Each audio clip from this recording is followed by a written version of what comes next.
믿음의 가정과 또 교회를 향하시는 하나님의 말씀을 전할 수 있게 되어서 얼마나 기쁘고 감사한지 모르겠습니다. 소망키는 오늘 선포되어지는 말씀 들고 나아가는 가정들마다 또 교회 학교의 현장들마다 오늘 말씀이 우리의 간증되어지고 하나님의 역사되어지는 귀한 시간 되기를 소망합니다. C.S. 루이스라고 하는 기독교 변증가는 고통의 문제라는 책을 통해 이러한 얘기를 했습니다. 화면 한번 넘겨주시면 감사하겠습니다. 하나님은 우리가 평안할 때는 속삭이며 말씀하시지만 우리가 고통 가운데 있을 때는 메가폰으로 소리치신다. 우리는 고난이라는 것을 맞이하게 되면 이 고난 언제쯤 끝날까? 이 고난 얼마나 크지? 그거 주목하느라 정작 그 고난을 다스리고 계시는 하나님을 향한 시선을 놓치기가 쉬운 거예요. 그래서 우리 하나님은요, 우리가 고난 가운데 있을 때면 이전보다 더 큰 소리로 외치시는 거예요. 길이 안 보이냐고. 내가 길이라고. 생명이 끊어질 것 같냐고. 내가 생명의 근원이라고. 거기 그렇게 멈춰있지 말고 여기 내 오른손 꼭 잡고 이 걸음 같이 가자고 말씀하시는 하나님이신 줄 믿습니다. 아멘. 여러분, 이 마음 갖고 오늘 우리 가정과 교회를 향하신 하나님의 메가폰 잡고 외치신 소리를 듣기를 원하는데요, 우리 옆에 있는 성도님들과 이렇게 한번 권면하면 어떨까요? 하나님의 크신 음성 듣는 시간 되기 바랍니다. 인사 나누겠습니다. 하나님의 크신 음성 듣는 시간 되시기 바랍니다. 아멘. 아멘. 최근에 한국갤럽을 통해서 우리나라 예수 믿는 부모 세대가 얼마쯤 될까가 발표됐습니다. 15%로 나왔습니다. 그런데 같은 시기에 대표적인 선교기관을 통하여서 우리 다음 세대는 얼마나 예수를 믿고 있을까 확인을 했더니 3.8%가 나왔습니다. 여러분, 3.8%면 우리 교단에서 선교사 파송할 때 선교사 훈련 다 끝나도요, 선교사 파송받는 그 지역이 예수 믿는 퍼센테이지가 5%가 채 안 되면 unreached people, 복음이 전달되지 않은 민족이라 그래서요, 미전도 종족 훈련을 추가로 받습니다. 전 세계에서 선교사를 두 번째로 많이 파송하는 이 대한민국, 예수 믿는 부모 세대가 15%나 있는 대한민국의 우리 자녀 세대가 지금 미전도 종족이 된 겁니다. 여러분, 3.8%면 어느 정도인지 아시죠? 우리 자녀가 다니는 학교에 한반 평균이 25명이면요, 내 자녀 한 명 예수 믿으면 그 반에 예수 믿는 친구 아무도 없는 겁니다. 여러분이 가르치고 있는 교회 학교 아이들 한 명 그 반에 예수 믿으면 그 반에 예수 믿는 친구가 아무도 없는 게 지금 우리나라의 평균인 거예요. 그러다 보니 우리 신양교회에 나오고 있는 다음 세대 한 명 한 명, 우리 가정에서 양육하고 있는 우리 자녀 한 명 한 명이 얼마나 중요하냐면 그 아이 한 명이 이번 주에 교회를 포기해요. 어떤 일이 생겨요? 그 반에 예수 믿는 세대가 끊어지는 겁니다. 이 아이 한 명이 다시금 교회 와서 예배드리길 결단하면, 하나님, 이번 주도 하나님의 자녀로 살겠습니다, 이 마음 갖고 월요일날 학교를 가요. 그럼 어떤 일이 생겨요? 그 반에 예수 믿는 세대가 다시 연결되어지는 겁니다. 여러분, 그래서 우리에게 맡겨준 아이들 한 명 한 명이, 손주 한 명 한 명이 얼마나 소중한지 몰라요. 더 이상 숫자로 셀 수 있는 아이들이 아니고요, 하나님의 한 명 한 명이 그 세대와 종족을 향한 하나님의 작은 선교사로 파송받는 거예요. 그래서 최근에 국제 컨퍼런스가 열렸습니다. 전 세계 저명한 선교학자들이 다 모여서요, 이 시대에 선교를 한다는 것은 무엇인가에 대한 연구를 합니다. 그리고 그때 발표되어졌던 자료를 가지고 옥스퍼드 대학에서 책을 냅니다. 그 책의 서문에 이렇게 기록이 됩니다. 같이 한번 읽겠습니다. 이전에는, 시작.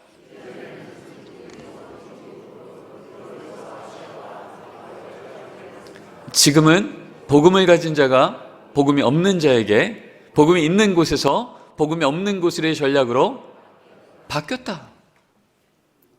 예전엔 선교라 그러면요, 직책과 지역의 개념이었던 것 같아요.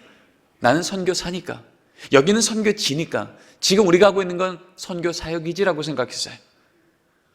그런데 최근에 지금 급격히 변해버린 목회 현장을 바라보고 있었던 선교학자들이 모여서 어떤 결론을 가졌냐면, 이젠 더 이상 선교라고 하는 것은 직책과 지역의 개념이 아니라 정체성과 사건의 개념이라는 거예요. 나한텐 복음이 있어요. 내 자녀한테 복음이 없어요. 나한텐 복음이 있어요. 우리 교회학교 아이들한테 복음이 안 보여요. 복음을 전하는 사람이 선교사이며 복음을 전하는 그곳이 가정이건 교회이건 학교이건 선교지가 되더라는 거예요.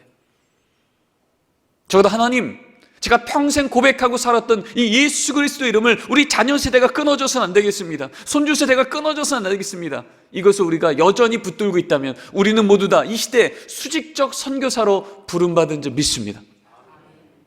우리 옆에 계신 분들하고 한 번만 더 고백하죠. 이렇게 한번 고백할까요? 선교사님, 선교사님, 우리 애들 잘 부탁드립니다. 여러분이 누구시라고요? 선교사세요.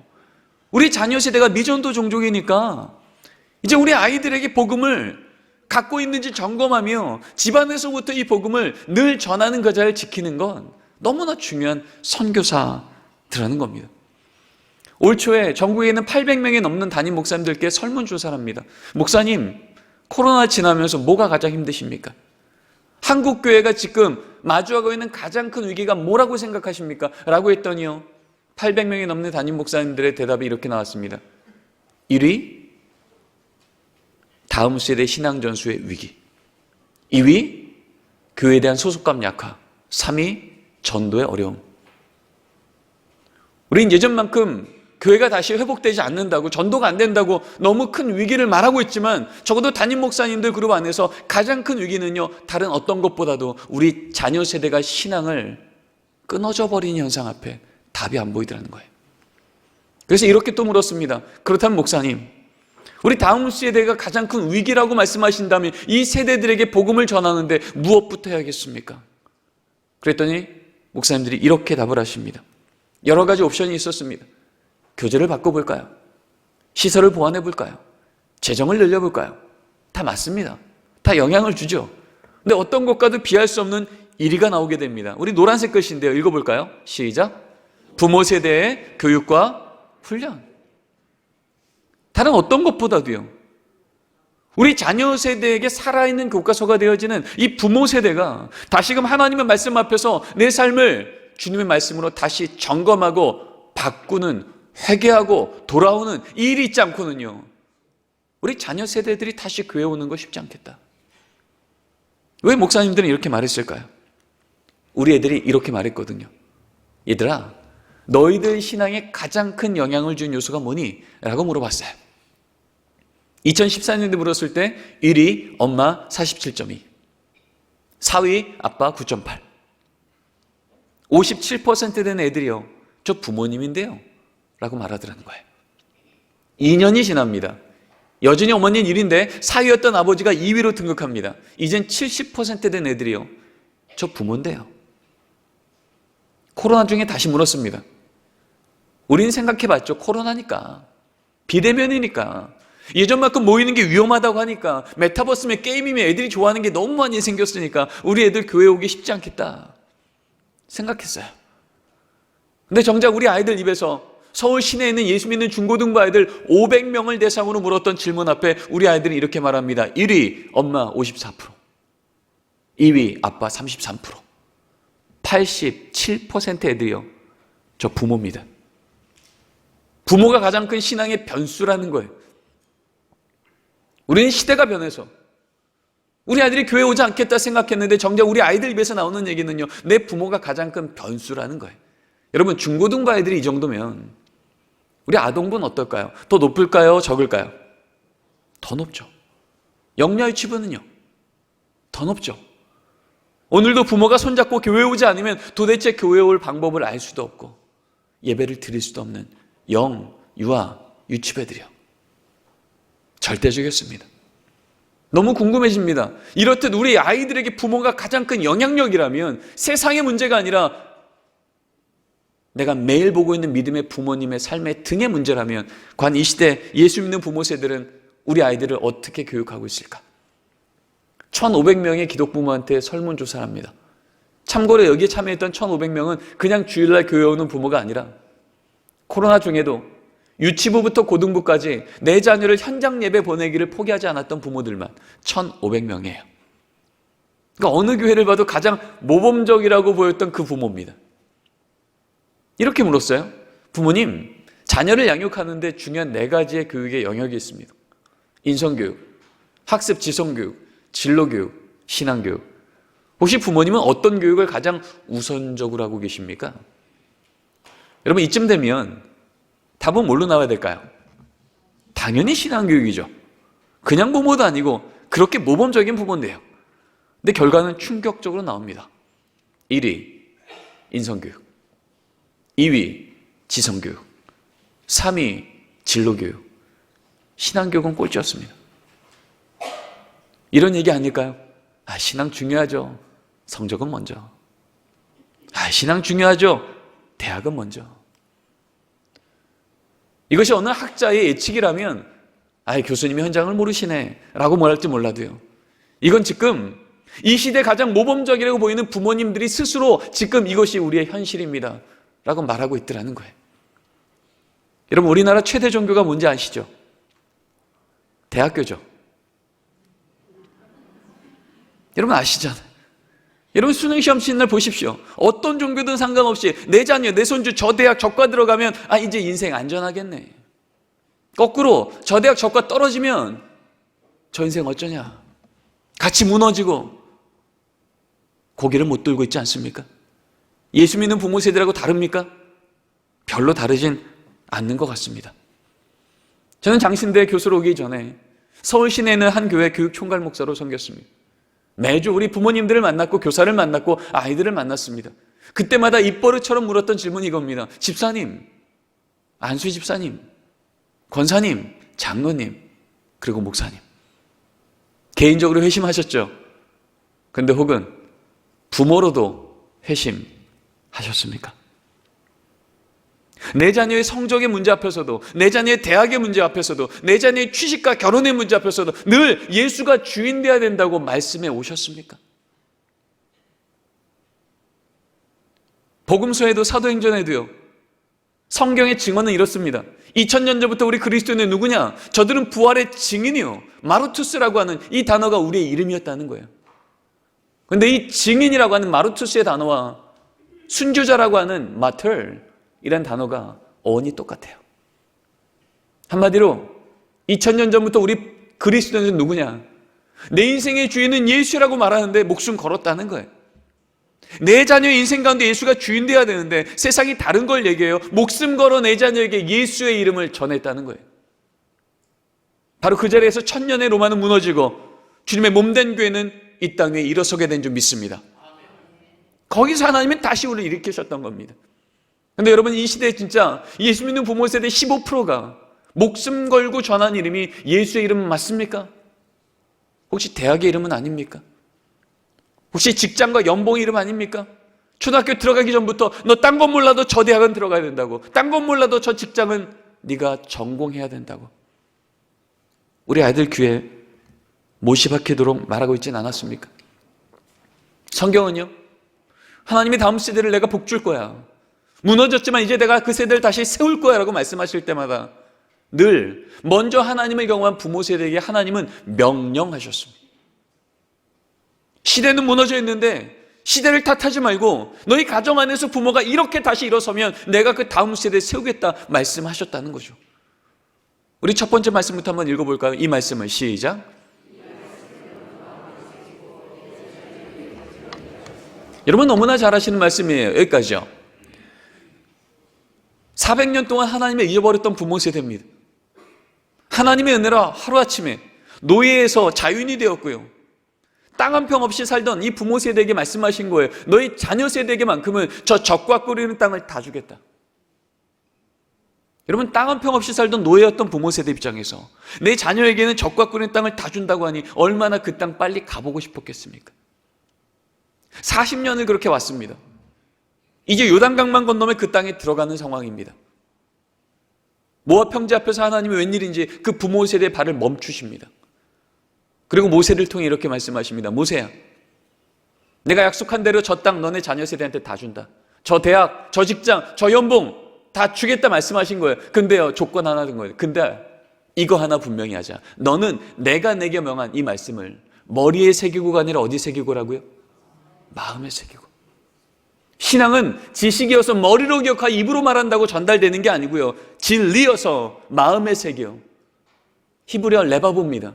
이건 중심이란 뜻이에요. 우선순위의 얘기겠죠. 무슨 말일까요? 하나님이 내게 말씀하신 그 말씀을 정말 믿는 자가 나의 삶에 늘 우선순위에 하나님을 두게 되는 것을 어떻게 해요? 앉았을 때든지 일어날 때든지 길을 갈 때든지 삶의 등을 통해 하나님을 믿는 백성이 어떻게 살아가야 되는지를 보여주라는 겁니다. 위기가 오면 무릎 꿇어 기도하는 걸 자녀에게 보이고, 감사한 일이 생기면 교만치 않고 가족이 모여 하나님을 찬양하는 것을 눈에 보이며, 그렇게 무릎 꿇어 기도했던 그 하나님의 기도 소리를 들으시고, 때가 됐을 때 하나님이 하나님 아니고는 설명할 수 없는 기적 같은 간증거리를 그 가정 가운데 임하여 주시면, 이 자녀는 이제 깨닫게 되는 거예요. 아, 위기가 오면 무릎 꿇어야 되는구나. 기도하면 하나님이 역사해 주시는 거구나. 이 자녀, 그렇게 역사하는 하나님의 역사를 부모의 등을 통해서 보게 될 때, 청년 되면 나도 모르게 위기가 왔을 때 무릎 꿇어 기도하는 청년이 되며, 감사한 일이 생기면 교만치 않고 손들어 찬양하는 하나님의 복에 찬양을 드리는 청년들이 될 줄 믿습니다. 신앙은 그렇게 전수되는 거라고 지금 하나님께서 이 부모 세대에게 신신당부를 하고 있는 겁니다. 우리 두 번째 말씀 읽어보겠습니다. 우리가 이를, 시작.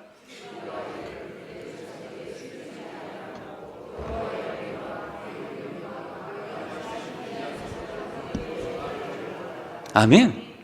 지금 다윗이 고백하는 겁니다. 하나님, 목동이었던 제가 어떻게 골리앗을 쓰러뜨렸는지, 아둘람굴에 살던 그 절망스럽던 인생을 어떻게 통일왕국의 왕으로 높이셨는지, 하나님이 아닌 걸 설명할 수 없는 기적 같은 사건이요, 여호와의 영예와 그의 능력과 그의 귀한 사적을 우리 후대에 다 전하겠습니다.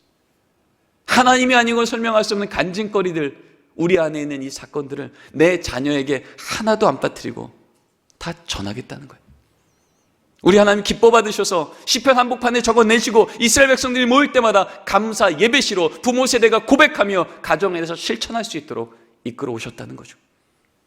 신약 성경의 대표적인 우리 자녀 세대를 어떻게 길러야 하나님의 말씀대로 기르는 것인지 적혀있는 에베소서 6장 4절 말씀입니다. 같이 한번 읽겠습니다. 시작. 자녀를 노엽게 하지 말고 오직 주의 교훈과 훈계로 양육하라. 주의 교훈과 훈계로 양육하랍니다. 한마디로 성경 가르치고 기도 가르치라는 겁니다.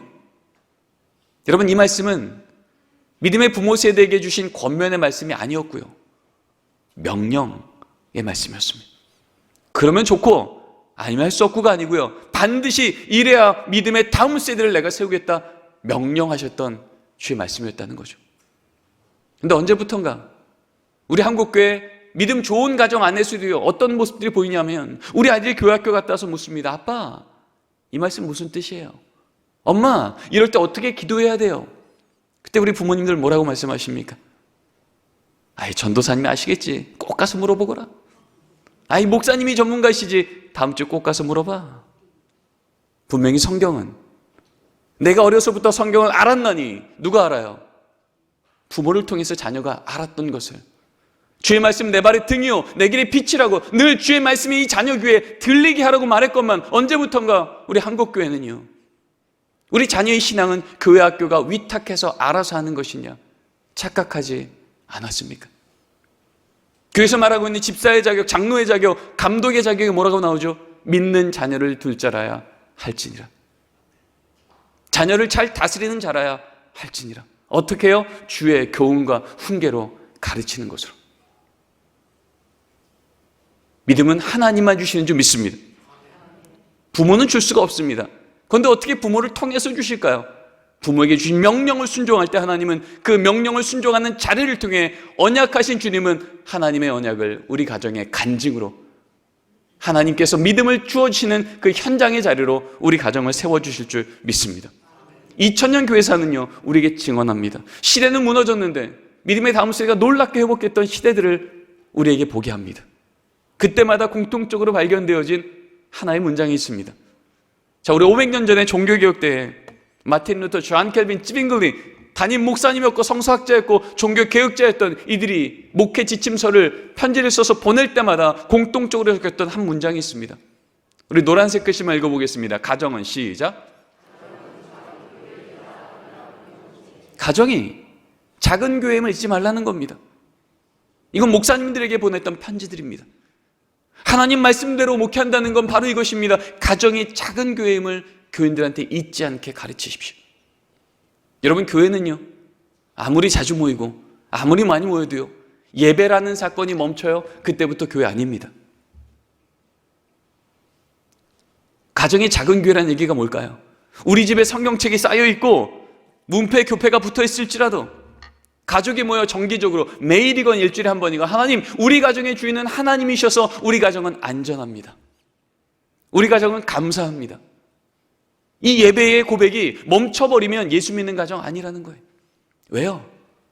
교회가 타락했을 때, 교회를 통해서 다음 세대가 보이지 않을 때, 그 중세 1000년 동안에 어떤 일이 있었어요? 이렇게 알았잖아요. 기도요? 교회 가서 하는 거죠. 말씀이요? 교회 가서 듣는 거죠. 예배요? 교회 가서 하는 거죠. 집이요? 그냥 사는 거죠. 그랬을 때 다음 세대는 믿음의 세대가 보이지 않았습니다. 근데 교회가 다시금 강단을 통하여 가정의 작은 교회라고, 가정은 혈연 공동체만이 아니라 언약 공동체가 되어야 된다고, 그렇게 선언하는 말씀 앞에 응답하는 믿음의 부모 세대가 일어날 때마다 주님은 다음 세대를 놀랍게 세우신 줄 믿습니다. 100년이 지납니다. 청교도 시대입니다. 이때 나에 스코틀랜드 7위서에, 헌법서에 이런 기록이 적혀 있습니다. 가정 예배를 총회와 교회에서 엄격히 지도해야 한다.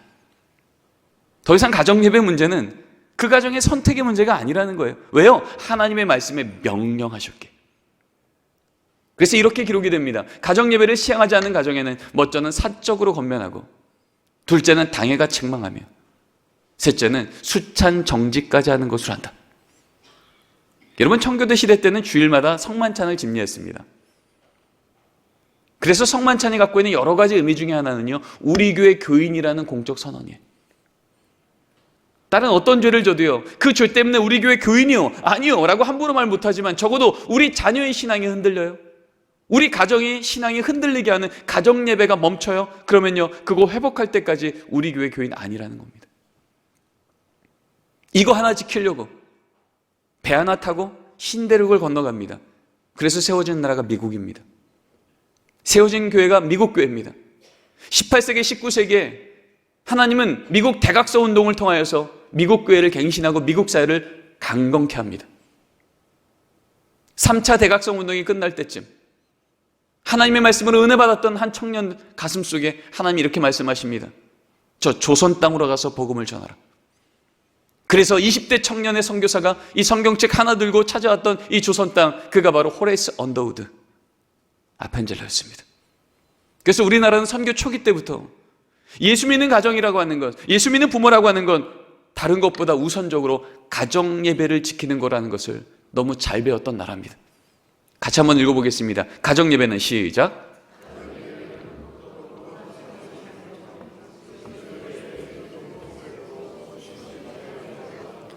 1918년도 우리나라에 성경 잡지가 처음으로 발간됩니다.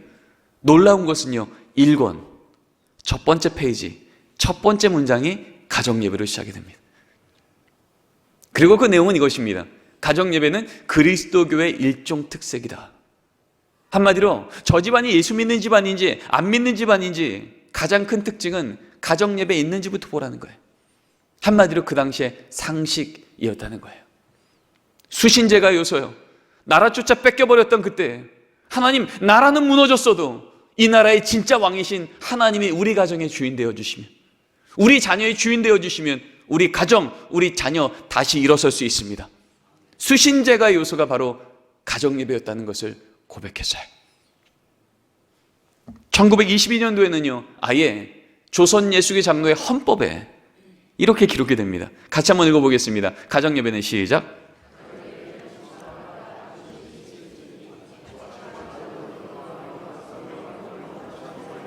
아멘.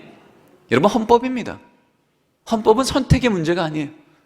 적어도 우리 교회가 조선 예수교 장로교에 속한 교회라면, 적어도 우리 가정 가운데 예수 믿는 부모 세대가 한 분이라도 세워져 있다면 가정 예배는 집안마다 가급적 힘쓸지니도 아니에요.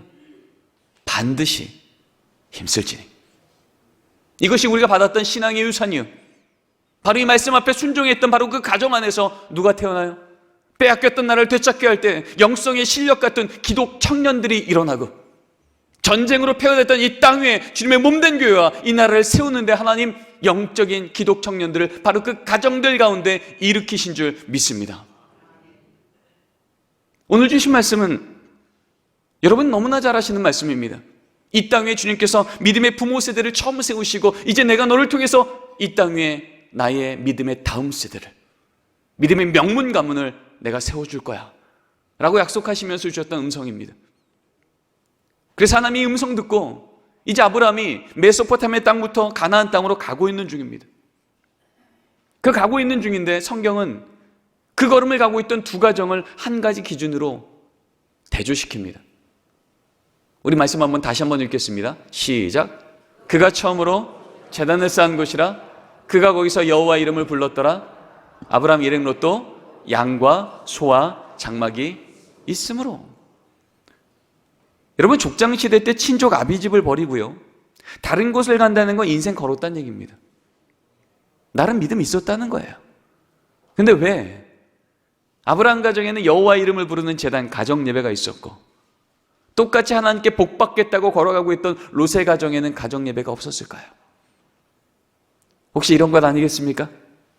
아무리 머리로 하나님 이 걸음 가면 우리 가정 복 주실 거 맞죠? 라고 동의할지라도 당장 내 눈앞에 보이는 양 챙기느라, 소 챙기느라, 장막 챙기느라, 가족이 모여 여호와의 이름을 부를 여유가 없었던 가정, 가족이 모여 여호와의 이름을 부를 우선순위가 무너졌던 가정. 그랬더니 어떤 일이 생겨요? 소돔 땅이라고 하는 매력적으로 보이는 땅이 딱 나타나니까, 이렇게 사람 많네, 직장 많네, 우리 집에 있는 양소 장막 잘 챙겨 들어가면 살만하겠어.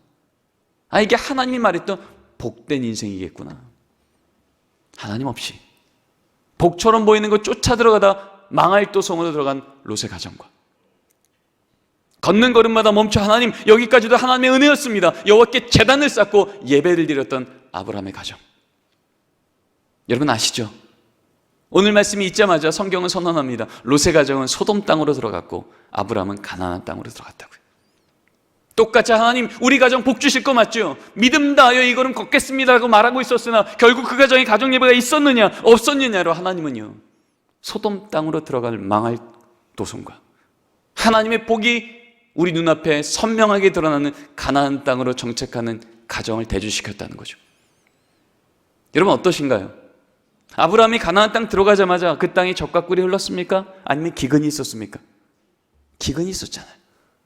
하나님 말씀하시는 진짜 복된 가정은요, 내 자녀가 들어가는 그 대학이 명문대학이어서, 내 자녀가 들어가는 그 직장이 명문직장이어서 그 땅 자체가 젖과 꿀이 흘러서 복이 되는 인생이 아니라, 기근의 땅마저도 복의 근원 되신 하나님이 함께 하시니 그 땅을 복의 땅으로 뒤집어 놓으실 그 은혜와 능력과 지혜와 실력을 우리 자녀와 우리 가정에게 부어주시는 하나님이 동행하는 가정일 줄 믿습니다. 그래서 세상에 끌려가는 자가 아니라 세상을 끌어가시는 하나님을 늘 모시며, 세상 앞에 위축되지 아니하고 세상에 무너졌으로 빛이신 주님을 내 가슴에 품고 세상 앞에 힘있게 나가는 자녀가 하나님께서 말씀하신 믿음의 복된 자녀가 될 줄 믿습니다. 말씀을 봐도요, 교회사를 봐도요, 지금 이 시대를 봐도요, 가정 예배는 더 이상 시대적인 대안이 아니고요, 성경적 원안이었습니다. 근데 가정 예배를 어떻게 드립니까? 라고 할 때 우리 안에 많은 어려움이 있어요. 왜냐하면 시대마다, 교단마다 형식도 달랐고요, 정의도 달랐어요. 근데 그것을 다 모으고 모았더니 한 문장이 남는 걸 발견합니다. 우리 큰 따옴표만 읽어보겠습니다. 시작. 가족이 함께 하나님을 기억하고 감사하는 것. 여러분 어렵지 않으시죠? 세 단어만 기억하시면 됩니다. 가족이 모이고요, 하나님 기억하고요, 감사하시면 됩니다. 그럼에도 불구하고 많은 가정에서 이런 얘기를 합니다. 교수님 다 알겠는데요, 적어도 우리 집은 요거 하나 바뀌기 전까지는 가정 예배 드리기 어렵습니다. 나름대로의 걸림돌들이 있다는 거예요. 그러나 우리 기억하기로 합니다. 우리 하나님 하지 못할 걸 명령하시는 분이 아니라 할 수 있도록 도우시는 분이신 줄 믿습니다. 그래서 도대체 안 될 것 같은데 하나님이 하라 명령하시니 그 걸음 갔더니 걸림돌처럼 보였던 그 하나님께서 말씀하신 그 상황이 디딤돌로 뒤집어지시네. 하나님이 우리 가정과 함께 하신다고 하는 믿음의 간증을 거기서 부어주실 줄 믿습니다. 그래서 가정 예배는 우리 가정의 수준만큼 하는 게 아니고요, 우리 가정을 향한 하나님의 계획만큼 따라가는 거예요. 그런 의미에서 오늘 주신 말씀을 가지고 가정 예배를 어떻게 드릴 수 있을까?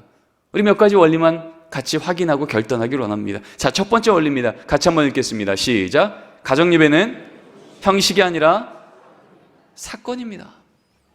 여러분, 가정 예배 드리십시오 하면요, 많은 가정에서 우리 신양교회 주일 오전 예배 그 경건과 그 형식을 그대로 축소판으로 우리 집에 구현해 내려고 그러세요.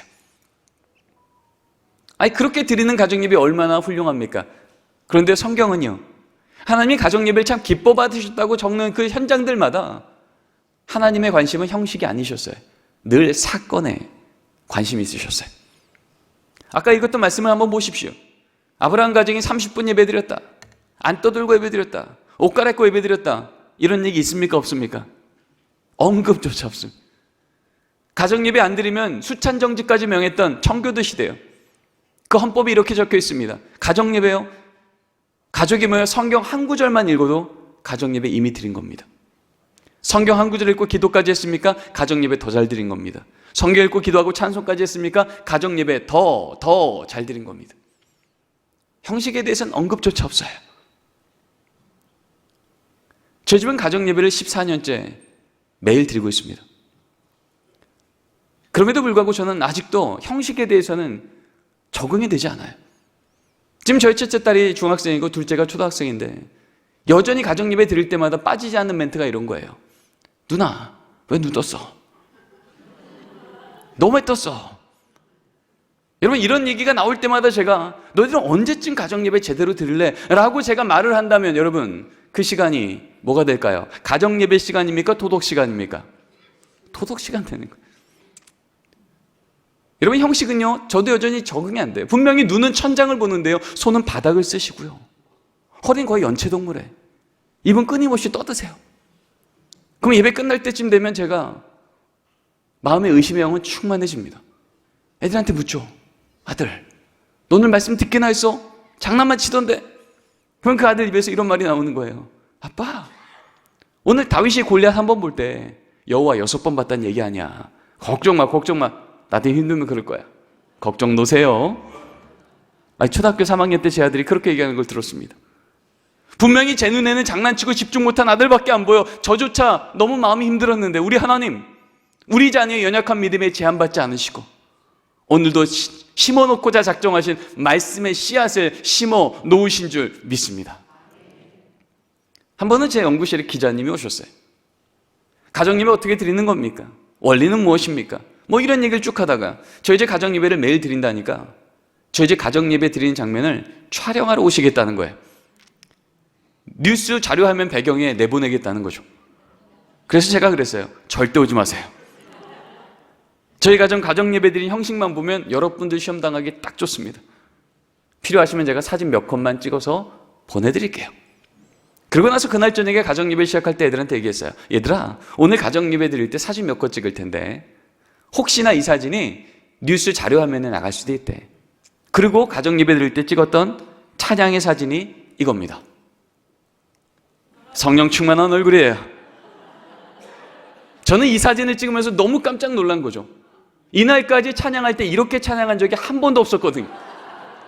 늘 이마는 땅에 붙어 계셨고 늘 천장 보면서 그렇게 찬양을 하던 아이들인데 이날은 이러고 찬양한, 눈을 감고 가슴에 손을 모으고 손을 올리고 그리고 말씀 들을 때 찍었던 사진이 이겁니다. 얼굴에 온화한 미소와 허리를 꼿꼿이 펴고 성경을 뚫어지게 쳐다보는 집중력이요. 예배 끝날 때까지 요동치 않으시는 거예요. 늘 누워 계시던 분들인데 이날은 이러고 말씀을 듣는 거죠. 제가 그날 이제 잠을 자려고 누웠는데 잠이 안 오는 겁니다. 도대체 우리 애들은 이렇게 어린 애들이 위선적일까? 이거 다 조작인데, 거짓인데, 이 사진 방송국 보내면 안 되겠다라고 불편해서 마음을 뒤척이고 있는 중에 하나님이 제 마음속에 이런 깨달음을 주셨어요. 그랬구나. 난 오늘도 아이들이 또 까먹네 싶어서 또 지적하고 또 혼내려고 그랬는데 아니었네, 다 알고 있었네. 찬양 저렇게 해야 된다는 거, 말씀 저렇게 들어야 된다는 거, 까먹어서가 아니라 아직 미성숙해서 못했던 거였구나. 시편 1편 3절 말씀, 철을 따라 열매 맺으시는 하나님, 이 말씀을 제 마음에 선명하게 떠오르게 하시는 거예요. 오늘도 이 부모는 우리 자녀가 가을의 계절이길 기대했던 거예요. 누가 봐도 열매가 풍성하고 그 입에서 나오는 말들마다 어디 가서 간증하고 싶어하는 그런 향기로운 말들이요. 그런데 지금 오늘 우리 자녀의 계절은 뭐예요? 가을이에요? 봄이에요? 봄도 완전 초봄. 분명히 말씀의 씨앗은 심겨졌고 싹이 나고 뿌리는 생명수로 내려가고 있는데 땅 위로는 아무것도 안 보이는 거예요. 그냥 모래밭. 그러나 하나님 말씀대로 내 눈에 보이지 않을지라도 주님 하나님의 말씀 심겨 놓으시면 반드시 살려내셔서 봄에 아무것도 안 보여도 울타리를 치고 햇볕을 주고 물을 줬을 때 때가 되면 계절이 바뀌면 바뀐 계절만큼 열매를 보게 하시는 철을 따라 열매 맺는 게 하나님의 일하심인 줄 믿습니다. 여러분 기억하십시오. 가정예배는요, 우리 부모가 원하는 대로 자녀 행동을 교정시키 플레잉하는 시간이 아니고요, 있는 모습 그대로 플레잉. 그래서 부족한 모습이면 지적할 이유가 아니라 하나님 이게 우리의 모습이니 이만큼 은혜 부어 주시옵소서. 비어있는 그릇만큼 채우실 하나님을 더 간절히 구하는 자리가 가정예배가 되는 거예요. 우리 옆에 계신 우리 성도님들과 잊지 않게 해서 한 번만 이렇게 고백하면 좋겠습니다. 형식이 아니라 사건입니다. 자, 두 번째 원리입니다. 같이 읽겠습니다. 시작. 가정예배는 숙제 시간이 아니라 축복의 시간입니다. 여러분 가정예배 드리세요 하면요 자꾸 숙제 시간인 줄 아세요. 그러니까 우리 자녀가 20살 되는 순간 숙제 끝. 가정예배를 드리던 가정도 멈추기도 합니다. 근데 성경은요 어디에도 자녀가 성인이 되면 가정예배 멈추라는 얘기를 한 적이 없어요. 오히려 신명기 말씀을 통해서도 하나님께서 반복해서 하실 말씀은요, 모세가 120살 느보산 올라가기 바로 전에 했던 선언이잖아요. 그게 뭐예요? 신명기 말씀이죠. 하나님이 우리를 이 땅 가운데 살게 하는 그 마지막 날까지 내 자녀와 내 손주에게 하나님의 말씀은 이런 거라고 전하는 것이 성경에서 말하고 있는 모범이었다는 거예요. 그러기에 가정예배는요 가족 모임이 아니에요. 숙제처럼 여기니까 자꾸 가족 모임을 하세요. 여러분 가족 모임 아시죠? 가족이 모여 부모님이 하고 싶은 얘기 다 하시는 시간. 근데 성경책 펴고 하시더라고요. 데살로니가전서 5장 16절 아빠가 읽습니다. 항상 기뻐하라. 그리고 아들한테 얘기합니다. 아들 얼굴 펴. 얼굴 펴. 기뻐하라잖아. 얼굴 펴. 여러분 그때 이 아들이 무슨 생각해요? 아빠도 인상 쓰면서 나보고 얼굴 펴. 분명히 말씀을 읽었는데 불편한 지적만 오가는 거죠. 어머님이 또 기도합니다. 하나님 이번 우리 딸 기말고사 10등만 오르게 하시고 우리 아들 게임진 그만하게 하시고 엄마한테 그만 대들게 하시고 만나지 말라는 계진 그만 만나게 하시고. 여러분 이렇게 기도하는 순간 이 기도가 우리 자녀에게 뭘로 들리죠? 기도입니까? 잔소리입니까? 잔소리요. 여러분 아시죠? 우리 아이들은 기계부품이 아니라 하나님의 형상 닮은 인격체이기 때문에요 지적한다고 변하지 않아요. 언제 변해요? 감동받을 때 변해요. 언제 감동받아요? 내가 기대한 것 이상의 희생이, 내가 기대한 것 이상의 인내가, 내가 기대한 것 이상의 사랑이 내게 부어지는 걸 경험하면 그것을 해내는 대상이 나를 감동시키는 거예요. 그래서 하나님의 말씀은, 십자가의 은혜는 우리를 감동시키는 줄 믿습니다. 내가 이해할 수 없는, 내가 상상할 수 없는 그 사랑과 그 인내와 그 희생이 나를 덮으신 것을 믿는 순간.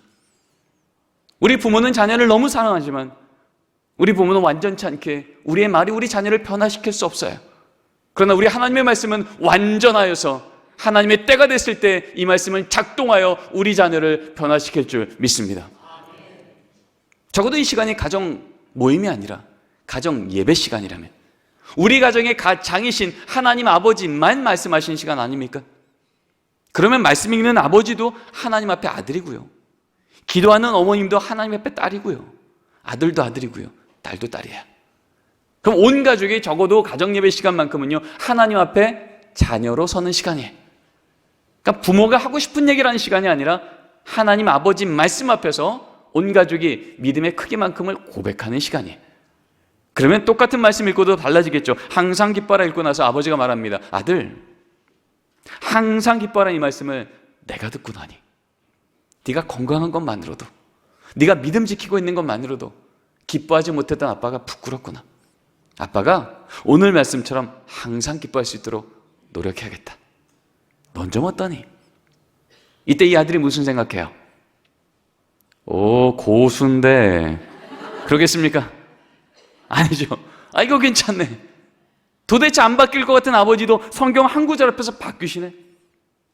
나도 내 인생 좀 바뀌었으면 좋겠는데, 나도 아버지처럼 성경 한 구절 제대로 만나 내 인생 좀 바뀌었으면 좋겠다.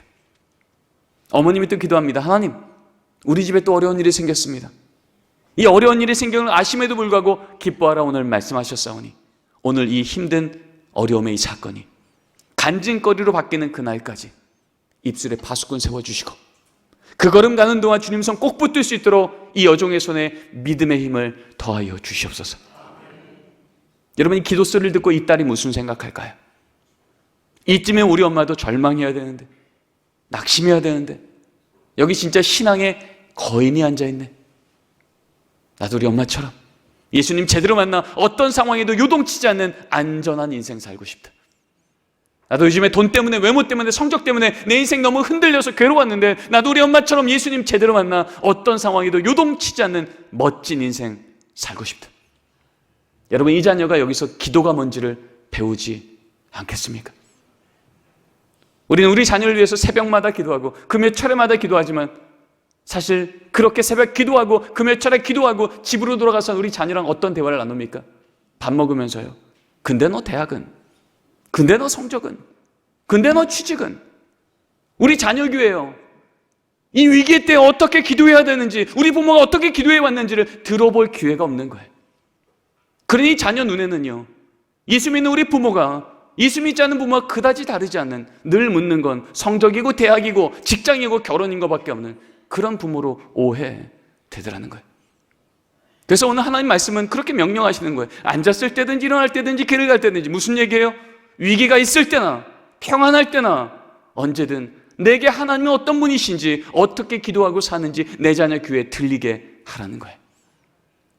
이것이 들려 하나님 역사하는 걸 볼 때 우리 자녀의 입에서 내가 고백했던 그 기도 제목이 그대로 나오는 것을 듣는 감격의 순간이 오게 될 줄 믿습니다.